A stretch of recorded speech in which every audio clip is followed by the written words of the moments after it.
Okay, let's just jump right into this explainer. We're going to explore how a single, honestly incredibly boring $100 monthly habit can completely alter the trajectory of your entire life.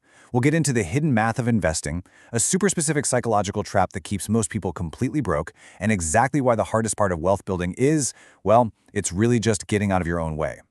Picture two identical 24-year-olds. They make the exact same average salary, right around $42,000 a year. They've got the same apartment, the same student loans, literally the exact same life. But fast forward 40 years. One of them is sitting on a porch they paid cash for, fully retired at 62 with over $632,000. The other one? They're 64, still working, sitting at the kitchen table on a random Tuesday night, frantically doing the math to figure out when they can finally stop. And here's the kicker. There was no inheritance, no lucky lottery ticket. The only difference between the two of them was one single automated decision to put away $100 a month. Now, let's actually look at the math here, because I know this makes a lot of people kind of uncomfortable. If you take that $100 a month and just quietly throw it into a boring S&P 500 index fund at an 8% annual return, the growth over time is absolutely staggering. After 10 years, you've got $18,000. Okay, not exactly life-changing yet, right? And honestly, that's where about 90% of people just quit. But let's skip ahead to year 40. By year 40, you've only contributed $48,000 out of your own pocket, but your total balance sits at over $351,000. The market has literally handed you over 300 grand for the incredibly simple act of just not panicking. And hey, if you use the S&P 500's actual historical average of 10%, you'd end up with that $632,000 figure. You're basically contributing the price of a used Honda Civic and ending up with the price of an entire house. So that brings us to our first main concept, the Year 9 crossover.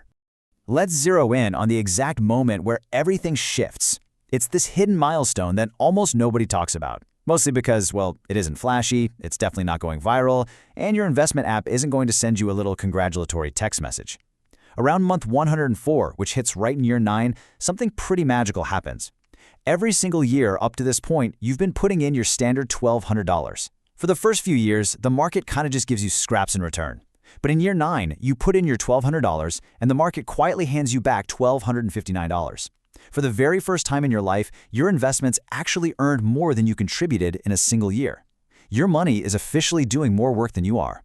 And that is absolutely crucial, because after this crossover, your identity fundamentally shifts. You transition from being an investor doing all the heavy lifting to an owner whose wealth is accelerating exponentially.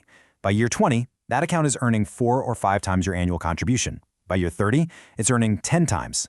At that point, you are literally just a passenger enjoying the ride while your money acts as this tireless machine working for you in the background. All right, moving right along to part 2, the psychology of waiting. Think about it for a second.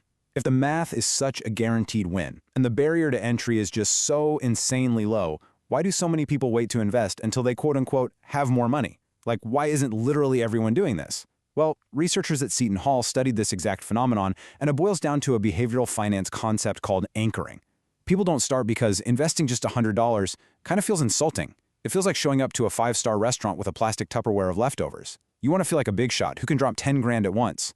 But by waiting until you have a real amount of money to invest, you are permanently setting your anchor, your default contribution baseline, to 0. You aren't actually waiting. You are actively making the choice to do absolutely nothing. And honestly, the real-world cost of waiting is brutal. Take a look at this number, $38,176. That is the actual median 401k balance right now for Vanguard's 5 million participants. It is genuinely shocking that half of all American workers with a 401k have less than 38 grand saved up. If you just automated your measly $100 a month at an 8% return, you would literally beat the median American worker in just 16 years. You're out there playing chess with the S&P 500, while the median American is unfortunately stuck playing checkers with overdue bills.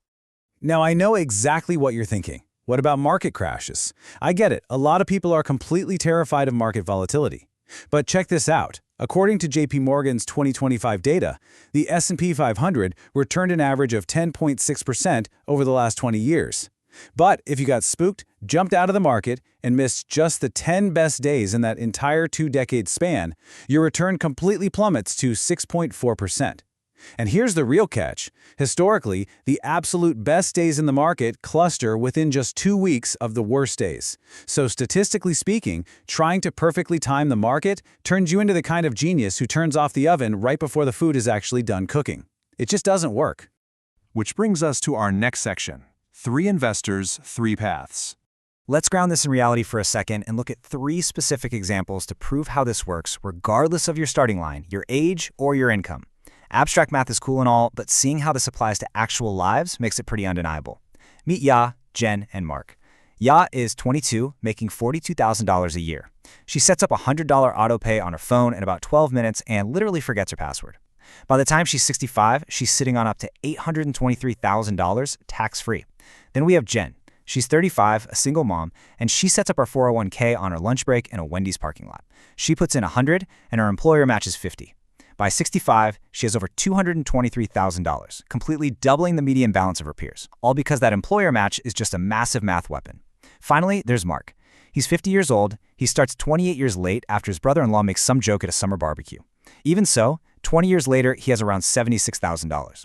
Sure, he isn't buying a mega yacht anytime soon, but he still vastly beats the median mid-career worker just by showing up. Late is always better than never, especially by a solid 5-figure margin. You know, Warren Buffett famously said that compounding is a snowball, and the trick is to just have a very long hill. That $100 a month is your very first tiny, kind of pathetic little snowball. It barely even rolls at first. But if you give it a 40-year hill, it doesn't just stay a snowball. It eventually builds into a massive financial glacier. All right, let's wrap this up with the 5-step playbook. So we've seen the math, we've totally dismantled the psychological traps, and we've proven the timeline. Now I want to hand you the exact 20-minute playbook to actually becoming an owner in this economy rather than just a worker. You can literally follow these 5 steps on your phone right now. First, open a totally free brokerage account at Vanguard, Fidelity, or Schwab. Second, open a Roth IRA or just use your 401k if you get a match at work. Seriously, always take that free money first. Third, pick just one incredibly boring index fund like a total market or an S&P 500 fund. Fourth, set up an automatic transfer of $100 for the day right after payday, so your brain doesn't even have time to miss it. And fifth, and I absolutely cannot stress this enough, do not check it. Your goal is to be a sleeping investor. The entire strategy here is to be utterly useless for the next few decades while that background snowball does all the heavy lifting for you. Remember those 2 friends from our story at the very beginning? They both saw this exact explainer. They both saw the math, they both totally understood the crossover, but only one of them actually pulled out their phone and set up the autopay. And guys, that is the entire game.